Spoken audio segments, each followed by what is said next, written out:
Crunch time then here in mid-Ohio, because we are on the final session of qualifying for ARX, and we're going to see 2 qualifying sessions for ARX2. They're round 2 here, so they have a doubleheader at each weekend. Bucky, it's going to come down basically Tanner Faust versus Scott Speed for the top qualifier spot. For the, they're going to be, I think they're going to be pole in each of the 2 semi-finals. So we're probably not going to see the big fight until the final, but everyone wants to take the TQ. It's extra championship points, and we're going to see them together. So I'm excited about this. Yeah, it's going to be exciting. I definitely see Speed and Faust battling it out, but we can't leave out Acco. We can't leave out We can't leave out Sandell, anyone. We can't leave out Arpin. His start, you've seen him with a heat win. He's looked really quick, hasn't he? He made that tiny mistake in the same place that Faust made a mistake on that gravel section. But Faust, we think, could have beaten Speed there, don't we? And then he made it fighting. Yeah. He made a fighting mistake, which really technically isn't a mistake. He's gone for it. And he got hung out as well, didn't he, in turn 2 that last time. So it's all to play for. But let's take a look at the standings, and then you can get your head around just exactly where we are. So Tanner Faust looked 1Q2 yesterday. That was, of course, when Scott Speed, you can see with that terrible score in Q2, that was his DNF in turn 1. Speed has won Q1 and Q3. 1 session to go. The qualifying points total down the middle. That's how we separate everyone. So you get 50 points for a win, 45, 42, 40, and so on. So with them just 1 point apart, basically will be whoever finishes first out of Tanner Faust and Scott Speed in their final race of this Q4 session for ARX will be the top qualifier for round 1 of ARX 2019. Behind them, as Bucky said, Atkinson, Arpin, Peacoy, Bigham and Sandell. Now, we've got the small matter of ARX2 as well. Of course, they're on round 2. They've done 1 qualifying session already this morning, and we're about to head into Q2. McConnell won Q1. He did that yesterday, Q2. He lost Q3, and it kind of went downhill. But yeah, unfortunately, but he fought back. His times are on pace now. We'll see Sage up there, I'm sure. Yeah, J.R. Hildebrand was in amongst it as well. So, yeah, we've got some great racing coming up for you with the guys from ARX2. So, James is down on the grid with Alex Keys, who was our winner yesterday. You clearly had a great setup yesterday. You got the win. Did you change anything, or are you going in with the same strategy, same setup, because you know it works? Well, the track's changing a little bit. It's getting a little bit slick out there. It's kind of blue grooving a little bit, and it's getting really rough in the brake zone. So everything's still changing, so we're still tweaking here and there, and just kind of, as the track changes, trying to change the car to it and adapt the driving. So you think you can still get some more speed out of the car today? Oh, for sure, yeah. Yeah, we struggled a lot with the car setup in Q1 and ended up costing us, and we ended up second in that session. But yeah, we made some big changes to the car on this one, kind of going more back to where we were yesterday, but then a little bit on top of that. You were talking about the track and how it's getting a little bit rougher, a little bit different. That's mainly the dirt, you said? Yeah, the dirt's getting super rough, mostly in the braking zones, and then through the corners it's just getting slick, and it's getting kind of dusty everywhere, even on the pavement. It looks like it's upsetting the brakes a little bit when you're getting on. It's getting a little bit rutted, a little bit upsetting the car a bit. Is that true or not really? Oh yeah, it's getting really tough to charge into the braking zones in those corners because it's so bumpy that the car is just moving around and jumping through the air and stuff. So it's definitely tough out there. Well, great. Well, hopefully you can repeat yesterday. So good luck. Thank you.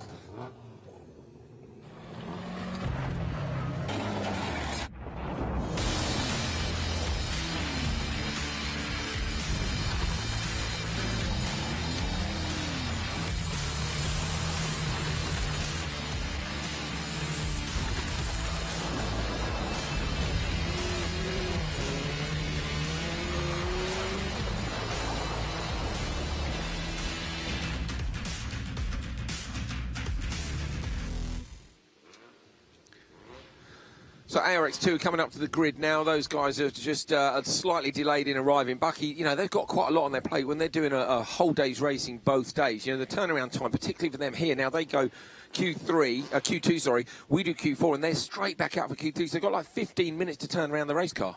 The drivers love that. The crew, not so much. Why do the drivers like it? The drivers like it because it keeps them fresh. They want to get back out there, feel the changes they made to the car. Unfortunately, the crew has to make all the changes and repair the damage if there is damage. So yeah, so doesn't leave much time. Yeah. No, and Alex Keys yesterday actually had a gearbox change between Q1 and Q2, which is a massive job, isn't it? Even on an ARX2 car, they did it. He said if that gearbox problem had happened between Q2 and Q3, they would have been out for the day, definitely. Oh, yeah, so for sure. You kind of need the luck in terms of when you've got to do that maintenance and how big the maintenance is. You need that to go your way, don't you? Well, they tend to kind of look at those issues and address them in the time that they have to address them. So if they're thinking the gearbox needs to be changed and they know they have a certain amount of time to do it at this specific time, then they do it anyway. Yeah, cool. So thinking ahead, trying to plan the day, basically. What can If be it's done in the when. budget, of course. Yeah, sure. Otherwise, just drive yeah. until it breaks. Right, here we go then. Here's the grid for race 1, Q2 of round 2 of ARX 2. Nice and uncomplicated for you. Sage Karam in this one with Gray Ledbetter and Brad DeBerti.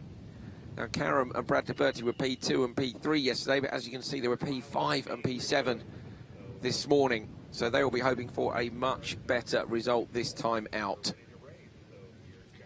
Sage was super impressive yesterday. Gray Ledbetter made a move up a position in the last session. Brad DeBerti was down in P7. Good start, DeBerti, really good start. Gray Ledbetter, unfortunately, goes backwards. Sage Karam, look at that. It's a Karam on the run. How can he come from the back like that? Like, amazing. Oh, Gray Ledbetter getting into the side. DeBerti, nicely done. Gray Ledbetter with a really assertive move, trying to go around the outside of Karam. She's run a bit wide. Ledbetter might get lost down to P3 here, but no, she holds on to that. That's really great. Gray Assertive knows driving this from is Gray. her moment to get in there and fight and make it to the final. Yeah, get stuck in. Go on, Gray. So into the joker lap goes DeBerti around the outside. DeBerti not looking quite as comfortable as he looked yesterday. So, you know, we don't know if he's got an issue with the car. I'm afraid we haven't had the time to get to the paddock in between the sessions. The days are so packed for us here.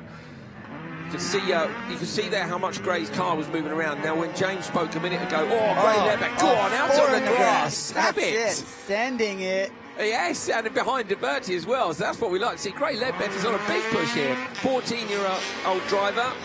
Age limit reduced this year, and she's going really well, chasing after Sage Karam, who was one of our pace setters yesterday. Great to see Gray getting on top of this car. She raced a ton of different formulas. But yeah, we were saying, Alex Keys was talking to James about that bumpy braking zone, and the hardest part is down the hill, isn't it, which we'll see in a minute. And we should look at these cars. They don't soak the bumps up quite as well as the supercars. They absolutely do not take the bumps like they do in the supercar. It's amazing how you have to drive these cars. A momentum car, you want to drive it in fast and hot, but with those bumps, as soon as you hit those bumps and they upset your car, they send you an extra 5 or so feet off the line you want to take. This is the point here where the bumps are. You can see there, can't you? And so you've got to get that braking point earlier than Bucky, yeah? Yeah, it's not as pretty, it's not as fast looking, but it definitely shows on the clock. So Slow Gray the car down. Ledbetter doing a good joker there to come out in front of DeBerti. And it's Karam now. We've got a 4.4-second buffer over Ledbetter. Karam's on a big push, look.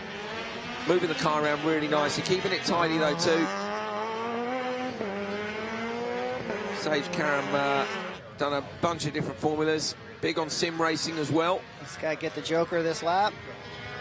Around the long left and then the long right. Yeah, I heard from one of my friends back in the UK who's a big sim racing commentator, and he was saying how into the whole scene Sage Karam is. Like, you know, and these guys, it is a transferable skill. When you get in a real car, obviously you've got to then deal with the fear and the adrenaline that comes with it as well. But yeah, he's doing a fantastic job here. So this should see him move up the timesheets. No attitude in the car whatsoever, just getting it in there, getting it turned. That's the fast pace right there. So these guys are using a lot of the grass now. DeBerti with a full-on slide all the way over it.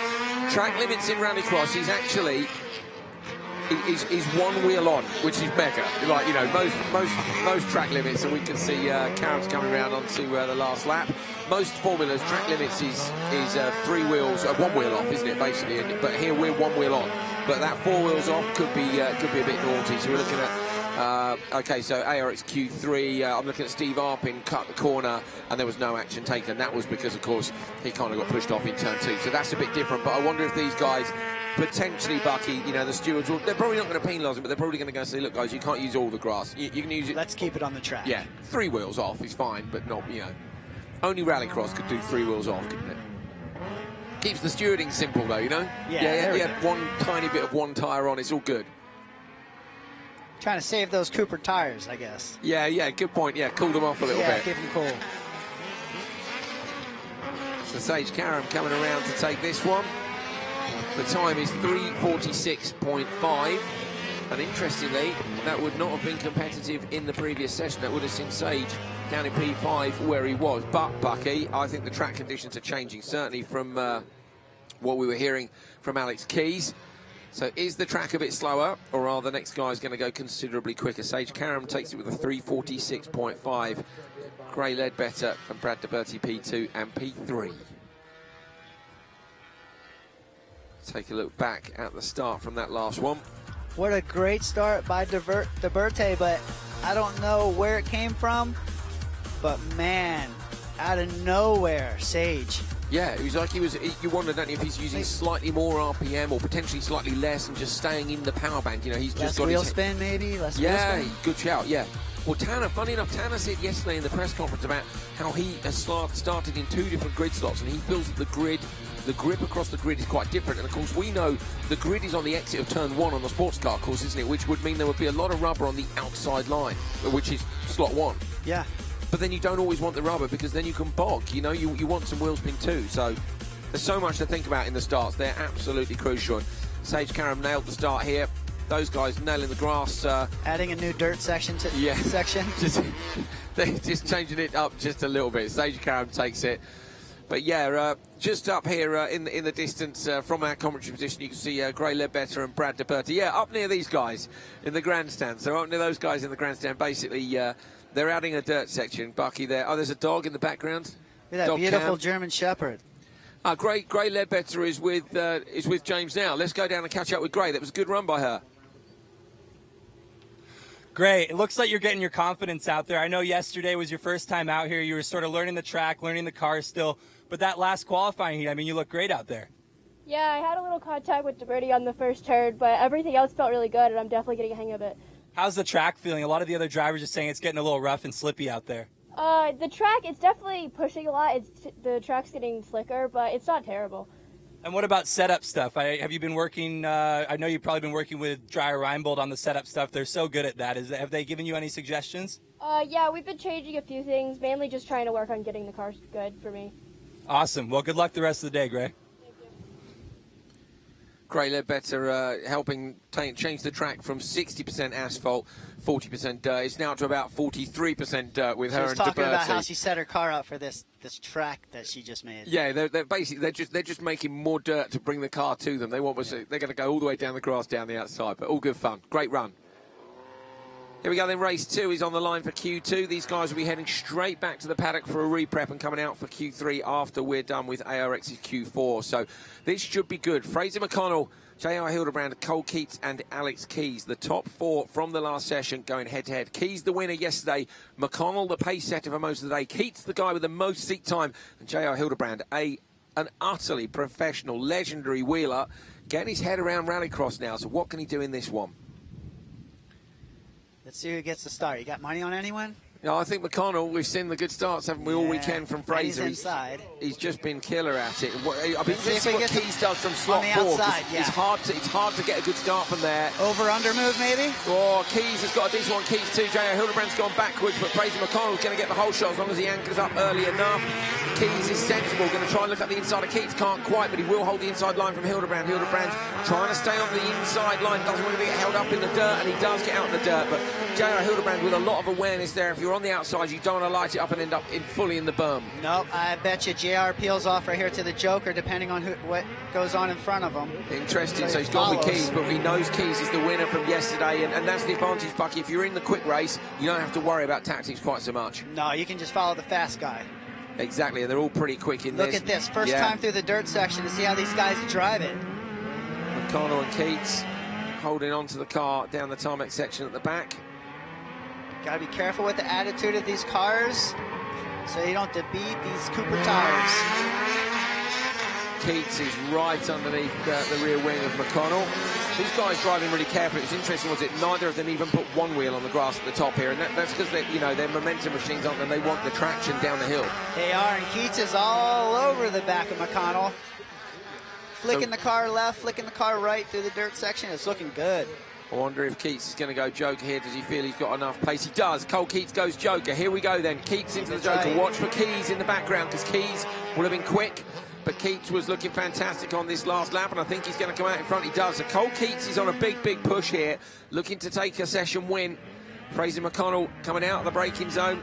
Keats going into it. There's that. You kind of got to hook a wheel now, Bucky, up against that tyre bale. It might help. It might help if you do.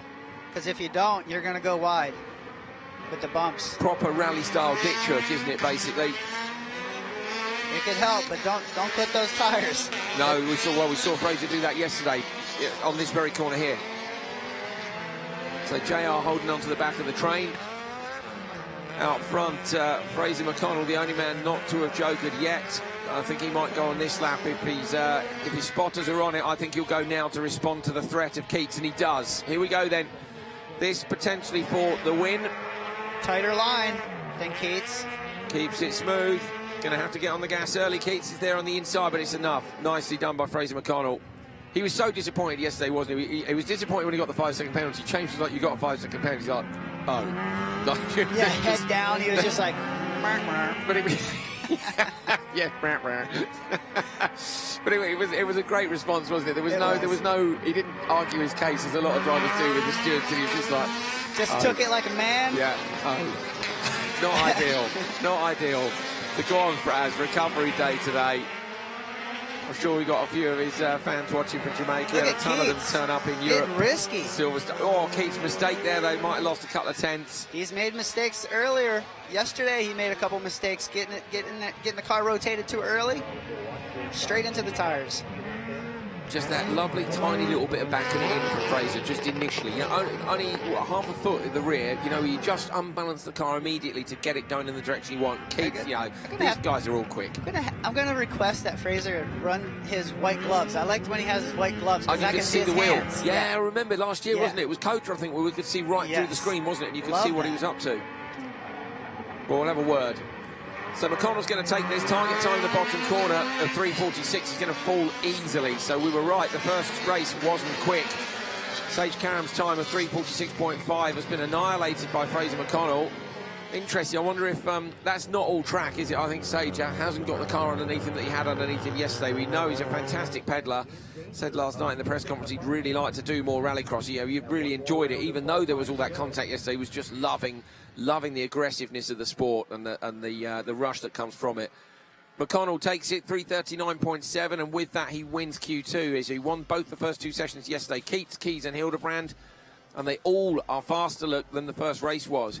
Interesting. So the top four from Q1 are the top four from Q2 as well.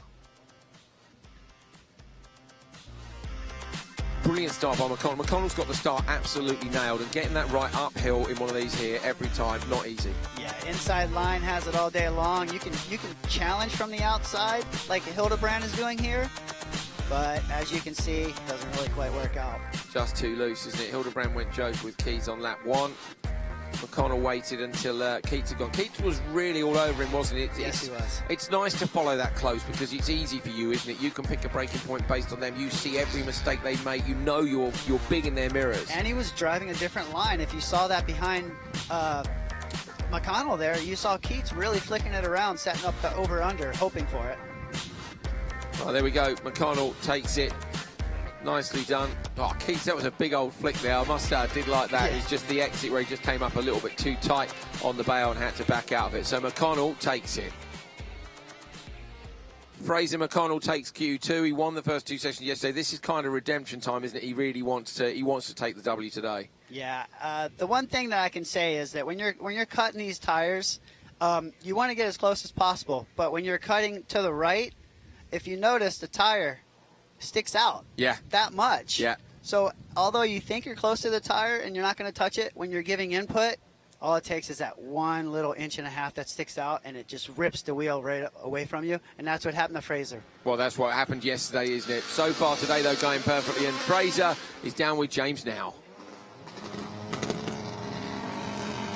Fraz, obviously a disappointing end to yesterday for you. You come out here, you win. It must be giving you some confidence. Tell us a little bit about that conflict you had with Sage out there. I mean, what's going on there? It didn't seem like it went off the track as well as on the track. I mean, not so much myself. I mean, obviously things were said that, I mean, probably meant to trouble me, but those things don't affect me. I mean, when you're dealing with people as ignorant as him, I mean, it doesn't trouble me. So I'm going to let my driving do the talk, and I'm here to race. Well, your driving's doing the talking so far. Thank you, Fraz.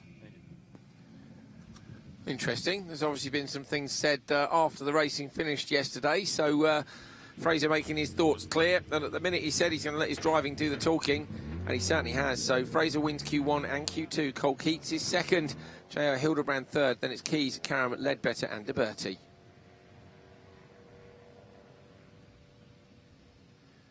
ARX supercars are on the line and ready to go. We've got the final session of qualifying for them. Going to decide who gets the TQ. Bigham is on the inside, Peacoy, and Arpin on the outside. Arpin was so quick last time out.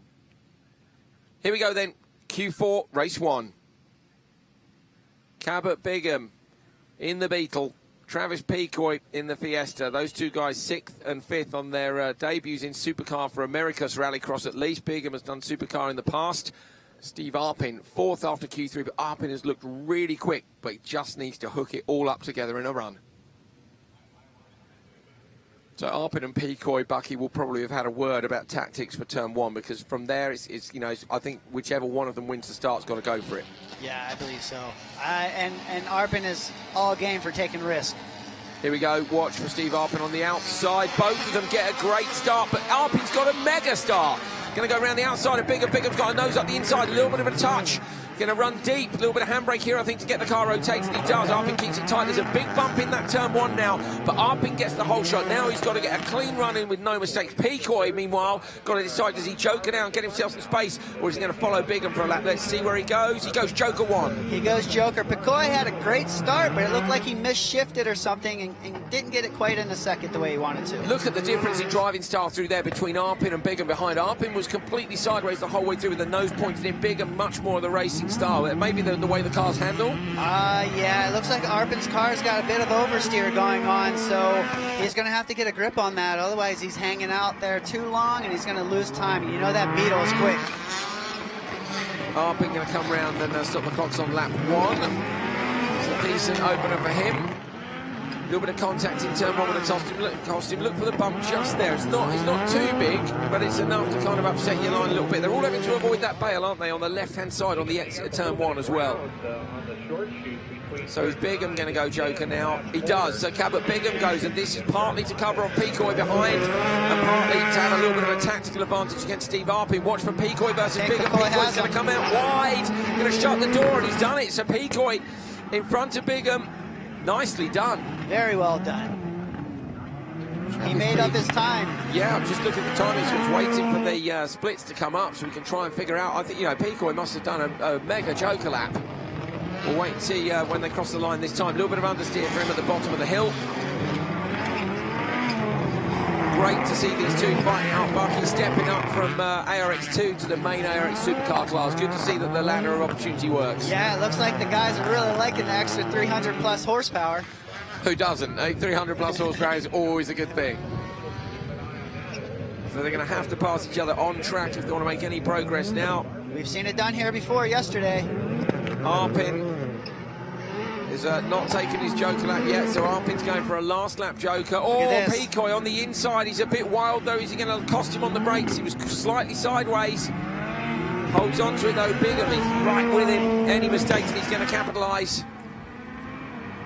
They're in the 49s. So Arpin and Peacoy both in the... Oh, and Bigham up the inside. Oh. So Bigham up the inside of Peacoy. Just as I looked at the time, Peacoy in the back of him. Hits him hard through the left-hander before the last corner. Tries to go up the inside again. Bigham just stuck it up the inside. Oh, Peacoy now going to go for the cut back on the exit here. Bigham's gone deep on turn 1. Peacoy's going to get better traction on the run onto the tarmac. He can't find a way back through. So Cabot Bigham with a great pass in Bucky, what we said would be the best passing spot on this track. Yeah, Peacoy came in a little too aggressive there, had to back out of it, almost went into the tires. So Arpin's in the joker lap now. Where is he? There he is. He's clearly in front. This is a great run by Steve Arpin. So the winning times, previous session's winning time was 3:27.9 from Scott Speed. We're going to have to see how close to that Arpin is. We'd love to know that the Fiesta is on the same pace. We know the Subaru and the Volkswagen are almost on identical pace. What can Arpin do here? Coming round to stop the clocks. Here we go. Over the line. Oh, what do we have there? Peacoy's got Bigham. Picoy's got Bigham at the absolute death of the race. Second to last corner, Picoy got Bigham back where he was Did taking make a mistake there? What happened? I don't know. Under braking? We were looking at Arpin as we should over the finish line. Arpin 3:25.6. Steve Arpin's just done the fastest time of the weekend by 2.3 seconds. So the track is quick. But that is a brilliant, brilliant run by Steve Arpin. He is absolutely thrown down there. I want to see what happened to Cabot. Did he make a mistake and McCoy capitalize on it under that really hard braking zone? Arpin takes it 3:25.6 from Travis Picoy and Cabot Bigham. Picoy and Bigham swapping places twice and in the same place. You'd think, wouldn't you, that he would have defended in the same spot, but swapping places a couple of times. Great race between the two youngsters.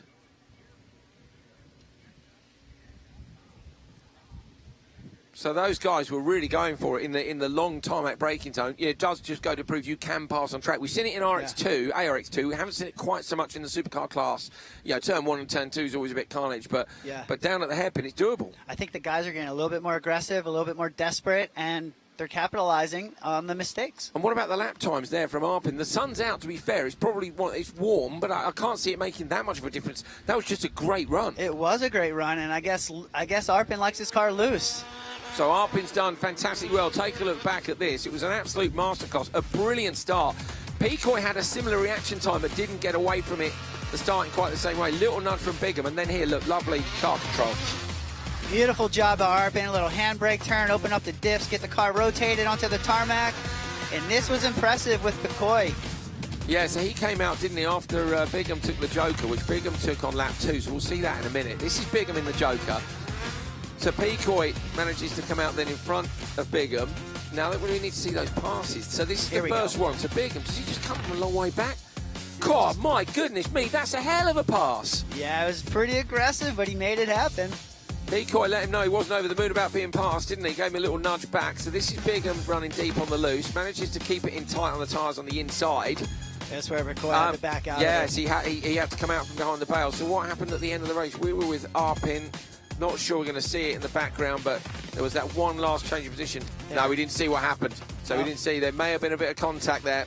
We'll see. But great run by Steve Arpin. Steve, what a drive. Not to mention that it was a 1-2 finish for Lonebro Motorsports. That must be a good feeling. I tell you what, it was nice to be able to see. Like, we had a clean racetrack, completely new package we were talking about all weekend. We haven't went out on the track with the same car twice, but like, this Enos machine is awesome.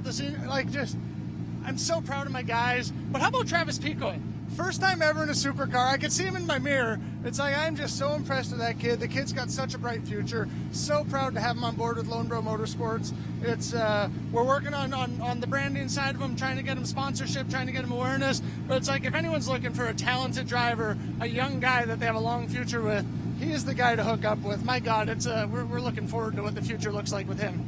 Awesome, Steve. Well, great drive. Congratulations, and hopefully it continues for you this weekend.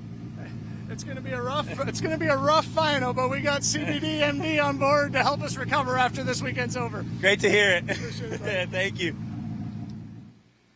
Here we go then. Time for the final qualifying race of round 1 of the 2019 ARX season. Scott Speed on the inside with Tanner Faust next to him. They are going to be battling it out for the TQ. Chris Atkinson, look, is 3rd overall. And Patrick Sandell down in 7th, looking to capitalise on being in this last fast race. Tanner Faust with 3 Subarus. So Speed That's on the inside. Beetle sandwich right there. Yeah, my goodness me. First time we've seen all 3 Subarus in the same race. Faust is really up against it here. This is going to have be to awesome. win the start. Oh, that was a long old hold. Not the best start by 3 cars. On the outside is Sandell, who's got away best, but Speed goes late on the brakes. Oh, Faust up the inside. All 3 Subarus run wide. Faust gets it. Move. That out was to beautiful. turn 2. Brilliant. A fantastic performance by Faust there. Getting the whole shot in front of all 3 Subarus. And one of them's dropped back. Who's gone off the back of the pack? We didn't see, but Faust is on a mission now. Got to chase Arpin's time. Arpin was rapid. Can Faust be as quick? Looks like Acco had an issue. And then we have Speed that just peeled off into the Joker, I believe. So Speed's gone Joker. He's going to come out with his teammates. It's Sandell who's in the back, look, with the yellow end plates on the wing. So hard to tell these 3 Subarus apart. Fantastic livery, but all 3 of them in the same race together is going to be tough for us and tough for the spotters as well, Bucky. It is very tough on the spotters. But look at this. Tanner is out in front and looking good. So do you now, if you're from Andretti Rallycross, do you send Faust to defend against speed? Because remember, this is for the TQ. They're the only two cars that matter out there. If the gap is there, send them. I think send him. It looks, I don't know. Unless Speed catches up to his teammate, but then you see Subaru will just take him out. This is the thing, when you've got 3 cars, they can make that car move over for Speed. So I think Faust has to go now. Let's see what he does. I would love to be in the ears of the drivers right now. Tanner's gone standard lap, me too. Sandel's gone Joker. Sandel. So Sandel around the outside, looks Speed on the standard lap, over the jump. We'll take a look at the gap in a second and see if we can figure out what's happening with the lap times. Faust with a 49.5. He's absolutely flying. Arpin's best lap was a 49.4. So Tanner Faust mentioned earlier about how it's like racing the Ghost car on a computer game. They take the Joker. You can't see them, but you know they're there, and he knows that Speed is hunting him down. Yeah, but Echo is not holding up Speed at all, so it's going to be interesting. So Joker predictor, bottom right of your screen at the minute. We think the Joker time is around 1.9. Oh my goodness me, saying plus 0.8. So at the minute it's saying plus 0.8 of a second. Faust goes standard lap again, so Tanner Faust is absolutely confident he can get the job done here, Bucky. Don't leave it till the last lap. Atco versus Speed. Atco comes out just behind Scott Speed. This is going to be hard for Atco because he's not going to be able to see now. 1.5, look, the gap was between Faust and Atkinson, and that was enough for Speed to get through. Speed now 2.4 off the back of Faust, so this is going to be super close at the Joker merge on this one. This is for top qualifier.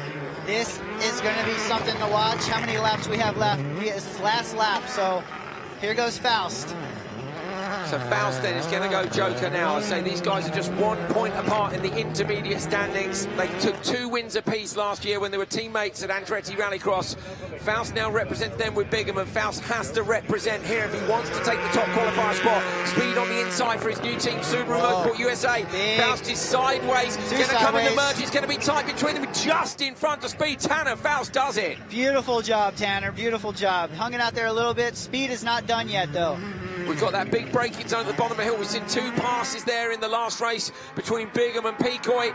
Is Speed going to stay behind? He does. He's late on the brakes. Faust keeps it tidy in the Beetle. Tanner Faust comes round to take the final qualifying win around 1 of America's Rallycross, and that will see him top qualifier ahead of his ex-teammate Scott Speed, and that lines us up for some brilliant racing later on today. Faust with a 3:24.1 as well, goes 1.5 seconds faster than Steve Arpin did, so he wins the session too. Fantastic stuff from our top 2 pilots from last year. Faust and Speed, great stuff from them. Atkinson and Sandel, P3 and P4. Here's where they slot in. Look, Speed and Faust are faster than Arpin, and the top 2 drivers from last year's championship are going to be our top 2 as we go into the semi-final stage at the round 1 of 2019. So this was the start. Bucky, talk us through this from Tanner, because it was epic. What an amazing start for Tanner. Just got on the brakes. Everyone else went full force, right foot, pedal to the metal, and all Tanner did was check up and tuck in. But that's hard, isn't it? Because it's psychologically, like that's incredibly aware. You don't want to lift. No one wants to lift the tuck in, and Tanner did it. And it was probably the smartest move of the race so far. Fantastic stuff, Tanner Faust, and then as well braving it out. You know, you want to respond, don't you? When the other guy goes joke, you think, don't give him the laps to catch up, I'll go, but he didn't. He waited until the 4th lap. It was a quick joke. It was, as in, it was a committed. Oh my goodness, yeah. It was closer than I thought actually, but it was very committed from Faust. Came out in front of Speed and held on for the end. So Tanner Faust with a brilliant drive in Q4 will be the top qualifier for round 1 of America's ARX 2019.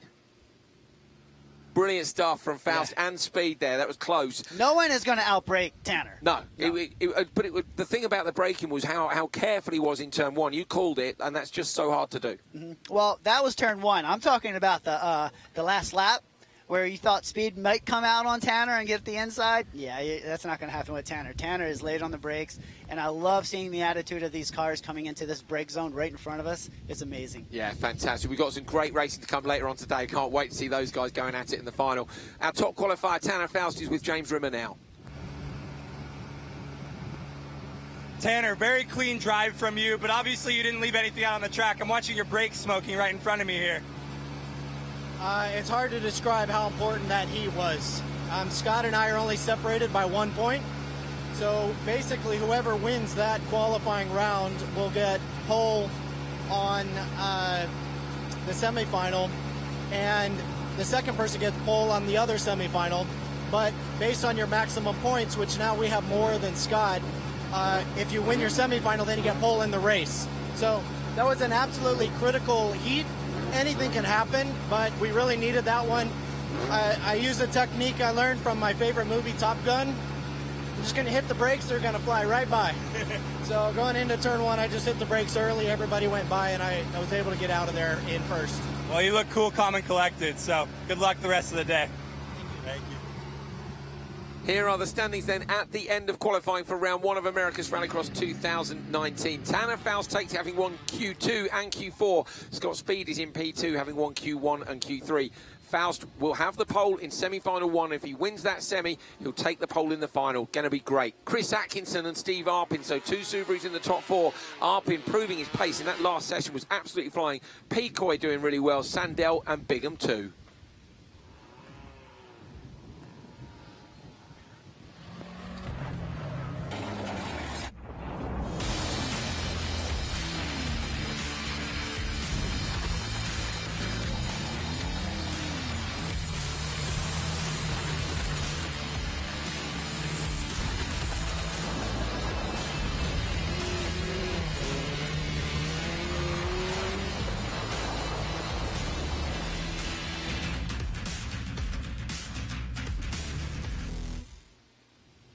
Well, now at least we know what Tanner Faust's favourite movie is. I'm thinking he might ask for permission for a flyby on the tower here, Bucky. Yeah, like, man, you know?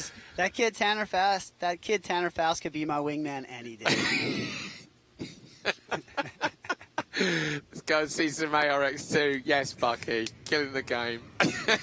Right, reset ARX 2. Final qualifying session for them for round 2 of ARX 2 for them. Of course, they're on a doubleheader this weekend. Take a look. Sage Karam on the inside for race 1 of Q3 for ARX 2. Then it's Gray Ledbetter and Brad DeBerti. Karam 5th after Q2, Bucky. It's just not gone the same way as it did yesterday, and he'll be keen, won't he? We understand in the paddock last night there was a bit of to-ing and fro-ing, wasn't there, in terms of people about making appeals about the penalties. Fraser got a 5-second penalty for hitting the back of Karam. Karam was asked to give the position up because he cut the corner. He then didn't have to give the position up because Fraser had got him. Then there was some trash talking, some contact in the final. It was great. You can tell that McConnell is so Jamaican. He's just like, yeah, man, it's cool. I'm going to let my car do the talking. Well, he has let his car do the talking so far. He's won both sessions. Sage Karam will be looking to respond in this one. Karam yesterday was absolutely on fire. He was brilliant. For a guy who'd never driven on the loose, I was absolutely loving his style. He was aggressive in the racing, but he said as well, we were talking to him in the evening about how it is racing open wheel. He said, you just can't go at it like that. The cars, the tiniest contact, and he said they just disintegrate. So he's loving this. Yeah, he is loving it. But these cars don't take the abuse that they tend to take all the time. I mean, they're kind of iffy, 50-50. I mean, sometimes you break a tie rod pretty easily, and sometimes, amazingly, they hold up.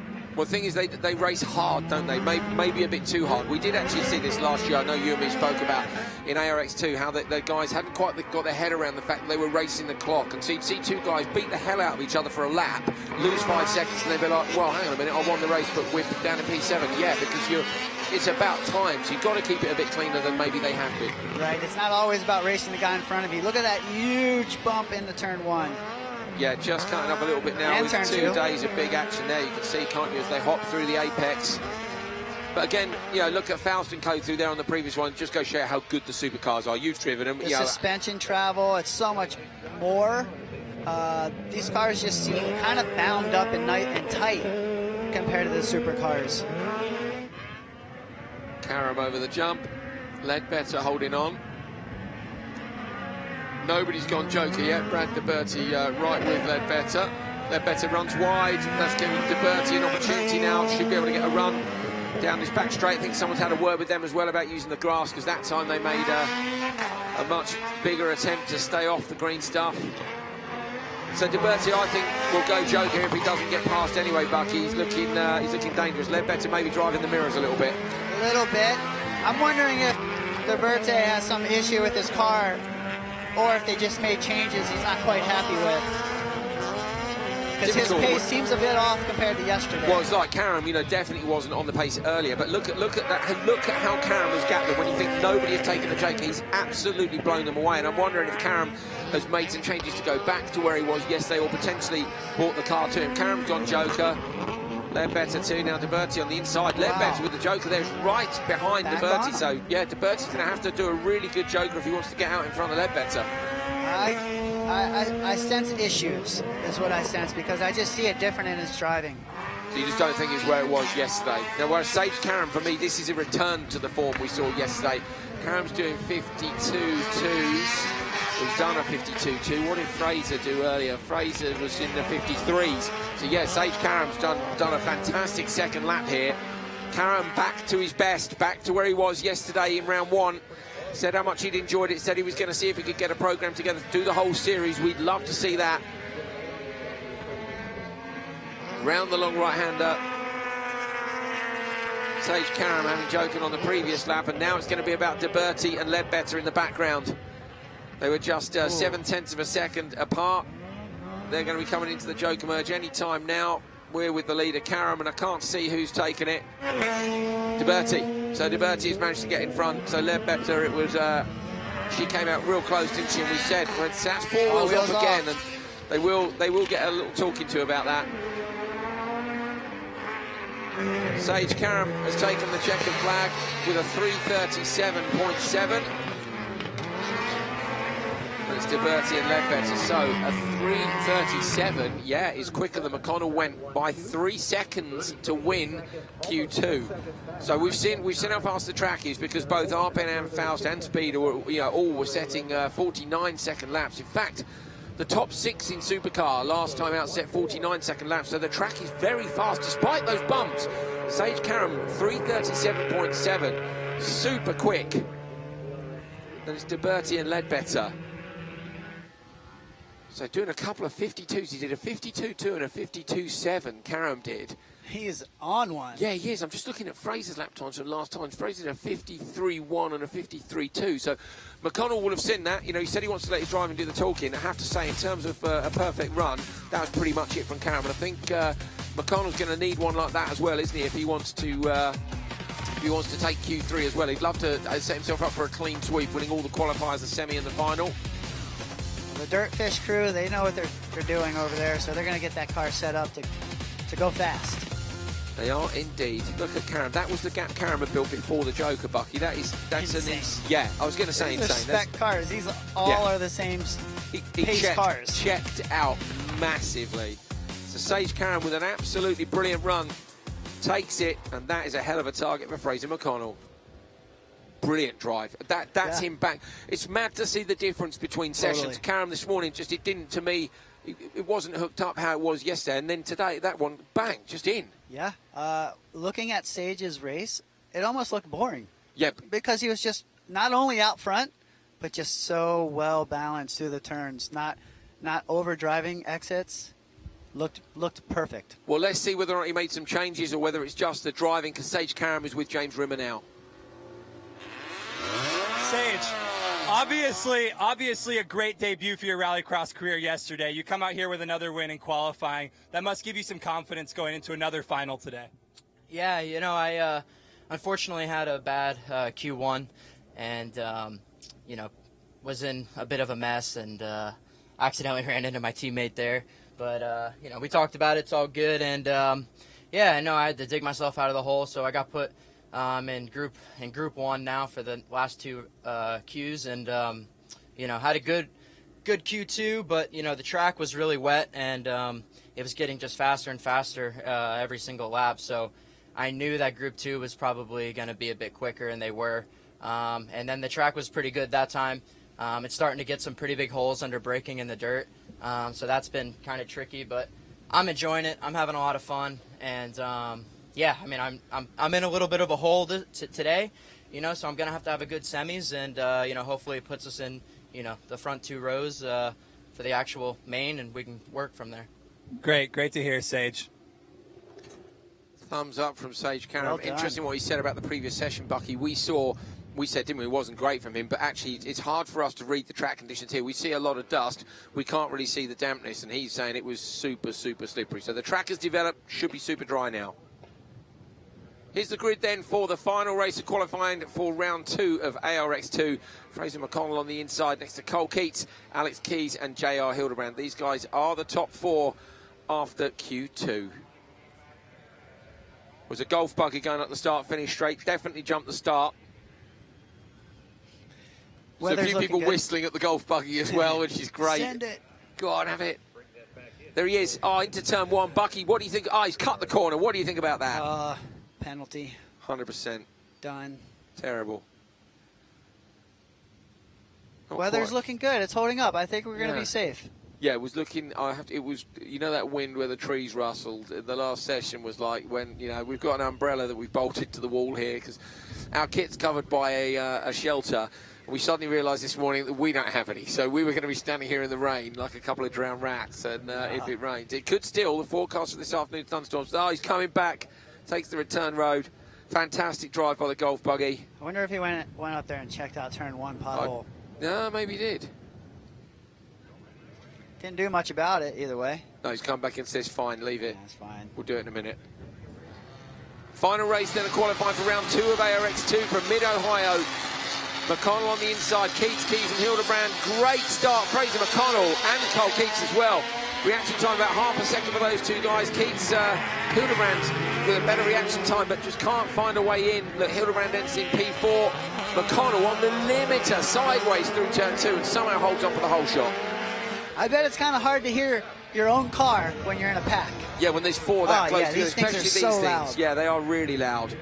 Much louder than the RX2 cars. The spec is the same, but the exhausts over here are way less silent. So I'm not going to lie, I prefer the RX2 exhausts in Europe. We have lower sound levels as a general rule at European circuits, so they have to be under a certain decibel during scrutineering. And I think you guys over here in the States, Bucky, are allowed to be a bit louder. Yeah, we're allowed to be loud. We like to be loud. Keats right now is looking to get on the inside of McConnell. Keats looked dangerous last time, didn't he? And then once they jokered, he seemed to lose contact with Fraser. He went for a different joker tactic to try and beat him. And then when he wasn't on his tail, I don't know, the pace just didn't seem to quite be there. The things I like about Keats is the fact that he's really, really driving his own style. Like, he sees what McConnell's doing, so he's switching it up, trying to get the over-under set up. But then that's also the scary thing. As these bumps and potholes are coming, he's trying to get attitude in the car, and it may beat his tire, or it may send him into the tires. In the background, Keys up the inside of Hildebrand. Hildebrand runs wide. Keys is taking him, but Hildebrand's on the inside for the brakes. He's not going to give that up easily. Through the bumps, Hildebrand goes deep, but he'll hold on. Keys is going to have to cut the corner, but he won't take the place of Hildebrand. Well, he does. They were asked. He gives it up, and that's the right thing to do, because if you cut the corner, you'll get asked to give it up anyway. Hildebrand there was Bucky. The pass was on because he was inside, and it pushed both of them wide, so it cost them both time, but he holds the position. You might as well. Yeah, he went for it, but like you said, it cost them both time, and this is qualifying. Look at Keats cutting it close to those tires, boy. Woo! Big rotation in turn 2.